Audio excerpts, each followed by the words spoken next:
Movie शुरू होते ही हमें एक लेक के पास घर दिखाई देता है जिसमें एक मैरिड कपल रहा करता था और उस वक्त आधी रात गुजर चुकी होती है और उसी टाइम एक लेडी अपने रूम में सो रही होती है, लेकिन उसका हस्बैंड बाहर ड्रिंक कर रहा होता है और उस आदमी को देखकर ऐसा लग रहा था जैसे कि वो बहुत ही ज्यादा डरा हुआ है और वो एक पेंटिंग को काफी देर से घूर रहा होता है और कुछ ही देर बाद वो मिरर के सामने आकर खड़ा हो जाता है और अपने सिर को मिरर में मारता है और इसी वजह से उसके सर में काफी चोट लगती है। और जब उसकी वाइफ को मिरर टूटने की आवाज आती है तो वो जग जाती है और वो अपने हस्बैंड को नीचे देखने के लिए आ जाती है और उसका हस्बैंड बहुत अजीब सी कंडीशन में होता है और उसका हस्बैंड एक स्टिक की मदद से अपनी वाइफ को मार डालता है। और अब ऐसे ही काफी साल बाद का सीन दिखाया जाता है और हमें एक फैमिली दिखाई जाती है और ये एक बहुत हैप्पी फैमिली होती है और इस फैमिली में एक हस्बैंड और एक वाइफ होते हैं जो अपनी लाइफ को बहुत ही ज्यादा हंसी खुशी से गुजार रहे होते हैं, जिसमें लड़के का नाम एडम और लड़की का नाम लीजा होता है। और जो एडम था वो मैथमेटिक्स का प्रोफेसर था। कुछ टाइम पहले ही उसे एक यूनिवर्सिटी से एक प्रोफेसर के लिए जॉब ऑफर होती है जो कि उसे बहुत ही अच्छी सैलरी प्रोवाइड करती है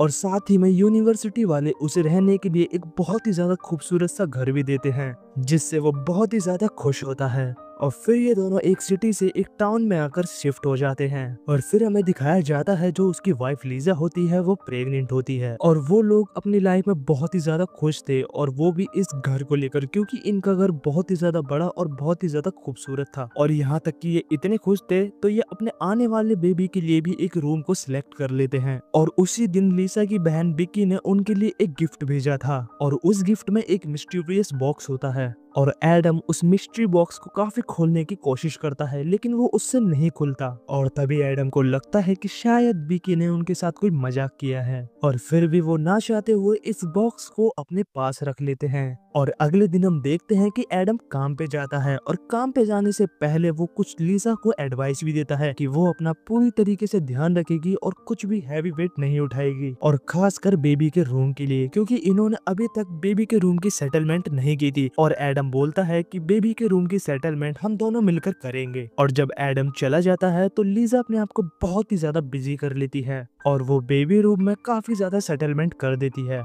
और फिर लीजा का ध्यान उस बॉक्स की तरफ जाता है जो कि उसकी बहन बिकी ने भेजा था। और यहाँ पर एक शॉकिंग चीज ये होती है कि एडम ने उस बॉक्स पर इतना जोर लगाया था वो तब भी नहीं खुला था और लीजा उसको बहुत ही ज्यादा आसानी से खोल देती है। और जब लीसा उसे ओपन करती है तो वो बिल्कुल खाली होता है। फिर लीसा उस बॉक्स को रख कर रनिंग के लिए चली जाती है और तभी उसको एक औरत नजर आती है जो कि बहुत जोर से रो रही होती है और उसकी बॉडी पर ब्लड भी लगा हुआ था और वो बार बार एक ही बात को बोली जा रही थी कि मैंने अपने बच्चे को खो दिया है। और लीसा उसकी हेल्प करना चाहती है लेकिन वो लीसा को देखकर बहुत ही ज्यादा अजीबोगरीब बातें करने लगती है और वो उससे कहती है कि जो तुम्हारे पेट में बच्चा है वो उसको आकर ले जाएगा और लोग भी तुमसे बहुत ही ज्यादा डरने लगेंगे। और वो उससे ये भी कहती है कि तुम अपने बच्चे को नहीं बचा सकोगी। और ये सारी बात सुनकर लीसा बहुत ही ज्यादा डर जाती है और वापस से अपने घर की तरफ आ जाती है। और तभी वो एडम को कॉल करके इस इंसिडेंट के बारे में बताती है और उसी दिन के बाद से लीसा के साथ अजीबोगरीब घटनाएं होना शुरू हो जाती हैं और उसे बेबी के रूम से किसी बच्चे की रोने की आवाज आती है और यही वो देखने के लिए ऊपर जाती है। और जो वो देखती है वो ये चीज देखकर बहुत ही ज्यादा हैरान हो जाती है और वो देखती है कि बेबी क्रिब में एक बच्ची लेटी हुई है और उसको कुछ समझ नहीं आ रहा था कि आखिर ये सब क्या हो रहा है, क्योंकि ये एक ख्वाब भी नहीं था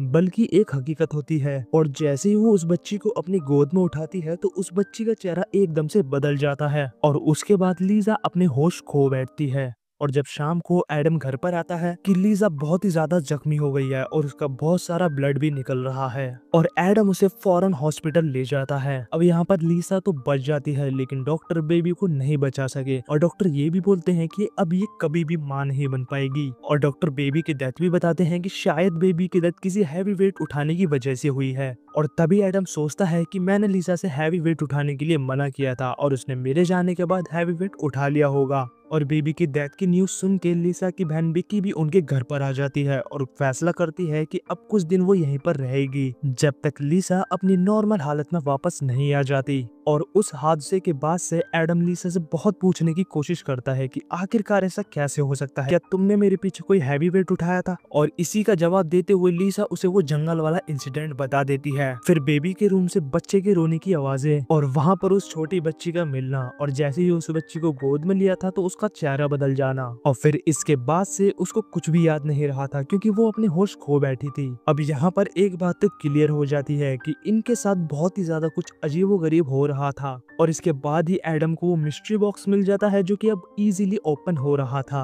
और तभी लीसा उसे बताती है कि इस मिस्ट्री बॉक्स को तो मैंने उसी दिन खोल लिया था जिस दिन ये आया था। और तभी एडम विक्की से पूछता है कि आखिरकार तुमने हमें ये बॉक्स क्यों दिया था, और जब तुमने ये दिया था ये तो खुल भी नहीं रहा था, जो कि अब खुल चुका है और ये बिल्कुल खाली भी है। तभी विकी उसे बोलती है कि ये तो मैंने सेल में बहुत सस्ते दामों पे खरीदा था और मैंने लिसा को ये गिफ्ट कर दिया था। लेकिन सच तो ये है, पहले इस मिस्ट्री बॉक्स ने विकी को अट्रैक्ट कर लिया था और फिर लिसा को, तभी तो उसने ये बॉक्स बड़ी ही आसानी से ओपन कर लिया था। और इन लोगों को इस बारे में कोई भी आइडिया नहीं होता और फिर से इनकी नॉर्मल लाइफ चालू हो जाती है। और फिर कुछ दिन गुजर जाने के बाद लिसा को अपने घर में फिर से कुछ महसूस होने लगता है जिसे वो किसी को बता भी नहीं सकती थी। जैसे घर के मिरर में लिसा का रिफ्लेक्शन बहुत ही अजीबो तरीके से बिहेव करता था। और एक बार की बात है, जब लिसा और विकी योगा कर रहे होते हैं तो लिसा को एक बच्चे की आवाज दोबारा से सुनाई देती है और ये बात वो विकी को भी बताती है और वो उस आवाज का पीछा करते करते बेबी रूम में चली जाती है। और इस बार फिर से बेबी क्रिब में एक बच्ची लेटी हुई थी जो कि अब पहले से थोड़ी सी बड़ी हो गई है। और सबसे अजीब बात तो ये होती है कि वो लिसा के अलावा किसी और को नजर नहीं आती थी। और लिसा विकी को एक्सप्लेन करती है कि वो बिल्कुल होश में है और वो एक बच्ची को देख सकती है। और फिर मूवी का सीन चेंज होता है और हम एडम दिखाया जाता है और वो देखता है कि बेड पे से लिसा गायब है। और जब वो लिसा को ढूंढने घर में जाता है तो वो उसे फायर प्लेस के पास खड़ी हुई नजर आती है जो कि एक पेंटिंग को घूरे जा रही थी। और वो एडम को बताती है कि हमारे साथ कुछ तो बहुत ज्यादा अजीब हो रहा है, क्योंकि जब हमारे साथ हादसे हो रहे थे तो ये पेंटिंग बिल्कुल अलग थी और अब ये पेंटिंग बिल्कुल बदल चुकी है। क्योंकि पहले पेंटिंग में तो सिर्फ ये था कि 4 बच्चे खेल रहे हैं और उन्हें बैठकर एक औरत देखे जा रही है, और अब ऐसा कुछ नहीं हो रहा होता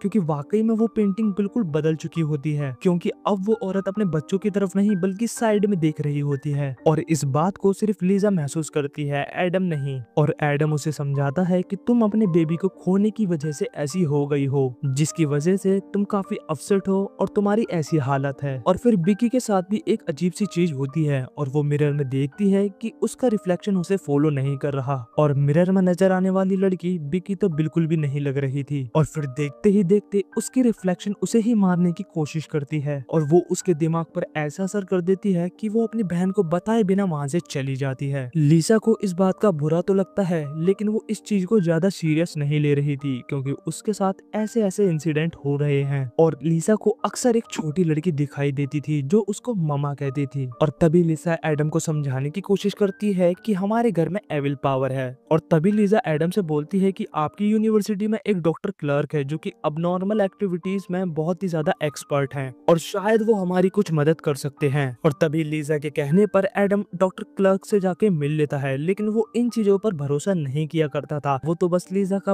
वहम दूर करना चाहता था। और जब डॉक्टर क्लर्क उनके घर पर आते हैं तो उनको भी बहुत ही ज्यादा अजीब चीज फील होने लगती है। और असल में डॉक्टर क्लर्क बचपन से ही ब्लाइंड होते हैं, पर उनके पास एक बचपन से ही एबिलिटी थी और वो ये थी कि वो बचपन से ही पैरानॉर्मल चीजों को महसूस कर सकते थे। और तभी डॉक्टर क्लर्क बोलता है कि जो भी लिसा को महसूस हो रहा है उसकी वजह ये घर नहीं है, इसकी वजह तो कुछ और ही है। और तभी डॉक्टर क्लर्क को मिस्टीरियस बॉक्स के बारे में पता लगता है और वो समझ जाते हैं कि इस मिस्टीरियस बॉक्स में एक एविल था जो कि खुलने पर आजाद हो चुका है। और वो ये भी बताते हैं कि जिसने भी इस बॉक्स को ओपन किया था वो उसी के साथ ही है और वो इंसान जहाँ जहाँ भी जाएगा वो एविल पावर उसी के साथ जाएगी। और ये सुनकर एडम बहुत ही ज्यादा गुस्से में आ जाता है और वो डॉक्टर क्लर्क को घर से बाहर निकाल देता है और वो बोलता है कि मैंने तो आपसे ये बोला था कि आप लीजा का वहम दूर करना, लेकिन आपने तो उसे और ज्यादा डरा दिया। और तभी डॉक्टर क्लर्क जवाब देते हुए बोलते हैं कि शायद तुम लोगों को पता नहीं है कि तुम पे कितनी बड़ी मुसीबत आने वाली है। लेकिन एडम उसकी कोई बात नहीं सुनता और उसी रात से एडम के साथ भी अजीबोगरीब चीजें होना चालू हो जाती है। उसे 2 लेडी दिखाई देती है जिनमें से एक ओल्ड लेडी थी